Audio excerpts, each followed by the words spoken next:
Olá, amigos do Geração Team, tudo bem com vocês? André Cabrerizo falando aqui e hoje vamos terminar a semana de estudo da lição número 7, tá bom? Vamos lá? A partir de quarta-feira. A lição de quarta-feira traz uma ideia bem interessante a respeito de nacionalidade. E ela diz assim, eu vou ter que ler a lição algumas vezes porque ela está bem interessante, olha só. Por que podemos nos considerar cidadãos primeiro do reino de Deus e então do nosso país terrestre? Que pergunta interessante. Por que a gente deve prestar atenção de que nós somos realmente cidadãos de outro lugar e não cidadãos daqui? Vamos ler lá na Bíblia? Eu quero que vocês abram aí nos versos de impacto. Então vocês peguem a lição de vocês aí, tem lá versos de impacto. Nós vamos ler Jó, capítulo 34, o verso 24, 25 e 26. Eu vou trocar aqui a lição. Sem depender de investigação, ele destrói os poderosos e coloca outros em seu lugar, visto que ele repara nos atos que eles praticam, derruba-os e eles são esmagados. Pela impiedade deles, ele o castiga onde todos podem vê-los. Aqui está falando que Deus é soberano. Nada pode impedir o seu juízo, porque ele não precisa investigar, ele sabe. Esse verso é interessante porque nos mostra o seguinte, não adianta a gente tentar esconder qualquer coisa de Deus. Ele é testemunha ocular da nossa vida. Sabe aquele pecado que a gente esconde da nossa mãe, do nosso pai, da nossa esposa, do nosso marido? Sabe esse pecado aí que eu estou falando? Jesus é testemunha ocular. Aqui o texto de Jó está dizendo que ele não precisa de investigação, ele sabe. Bem interessante, né? Agora nós vamos aqui para o capítulo 6 de 1 Timóteo. Vamos ler o verso 14 e 15, que diz assim, ó. Guarde esse mandamento imaculado e irrepreensível até a manifestação do nosso Senhor Jesus Cristo, a qual Deus fará cumprir o seu devido tempo. Mais um texto falando que Deus fará cumprir o que lhe aprouver no seu devido tempo. Não dá para a gente escapar das coisas que Deus está planejando, das coisas que Deus vai fazer. O outro texto que temos aqui para a gente meditar está lá em Apocalipse, no capítulo 17, no verso 14, que diz assim, ó.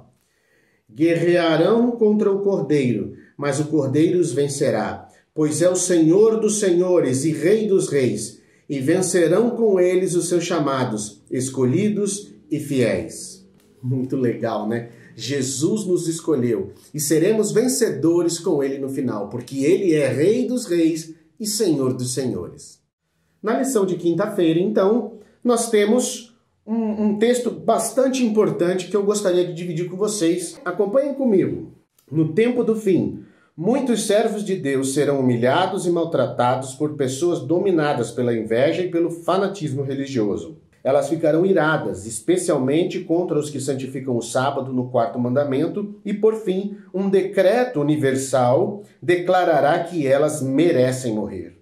O Senhor operará com grande poder em favor dos que ficarem firmes pelo que é certo. Aquele que andou com os hebreus na fornalha em chamas estará com os seus seguidores em qualquer lugar onde estiverem. Durante o tempo de angústia, seus escolhidos ficarão firmes. Jeová se revelará em seu favor como o Deus dos deuses, capaz de salvar perfeitamente os que puserem a sua confiança neles. A experiência de Daniel e seus amigos só teve sucesso porque eles fizeram a vontade de Deus. E aí a lição de quinta-feira traz uma pergunta bem importante. O que você e eu podemos fazer para aumentar a nossa confiança em Deus? E a resposta vem na lição de sexta-feira. Olha que legal. Quanto mais falamos de Deus, estudamos a sua palavra e pedimos que faça parte de nossa vida, mais real o seu reino se torna para nós e, consequentemente, passamos a confiar mais nele. Quanto mais nos aprofundarmos em nossa percepção do reino de Deus, menos o reino terrestre nos influenciará. Essa história desses 4 jovens é o maior exemplo entre respeito e submissão. Eles respeitavam o reino de Nabucodonosor, mas eles não podiam se submeter ao reino de Nabucodonosor, porque eles sabiam que aquela não era a casa deles, aquele não era o lar deles. Eles sabiam que Jesus tinha um plano especial para eles, e esse plano eles cumpriram à risca. Isso é especialmente poderoso quando a gente olha para o futuro. Haverá um momento na história onde nós, que buscamos guardar os mandamentos do Senhor, seremos perseguidos. Haverão leis que permitirão que sejamos mortos. Seremos entregues e delatados por aqueles que se diziam nossos amigos. Mas, como nós vimos na história com esses 4 jovens, nós teremos a proteção do Senhor no fim. E sabe de uma coisa? Pode ser que as coisas não deem certo para nós, mas a gente sabe que nós vamos fechar os nossos olhos e quando nós abrirmos novamente, estaremos restaurados na presença do Senhor. A morte não é o fim para nós. E eu não estou falando de vida após a morte, eu estou falando de ressurreição. Jesus prometeu que irá nos ressuscitar na manhã da ressurreição. Quando a trombeta tocar, nós que vivemos a vida buscando fazer a vontade deles e que tivemos as nossas vestes lavadas no sangue do Cordeiro, nós vamos ressuscitar primeiro. E aqueles que estiverem vivos serão transformados no abrir e fechar de olhos. E isso é majestoso.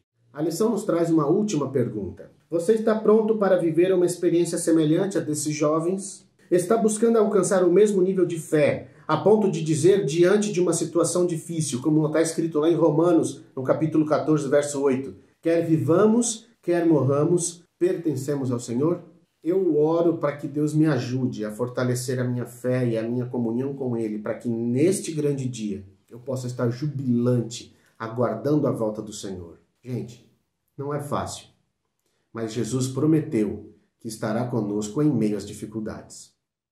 Se você estudou a lição com a gente, curta, compartilha, divide isso com seus amigos, multiplique essa mensagem e não se esqueça, vamos estudar juntos, ok?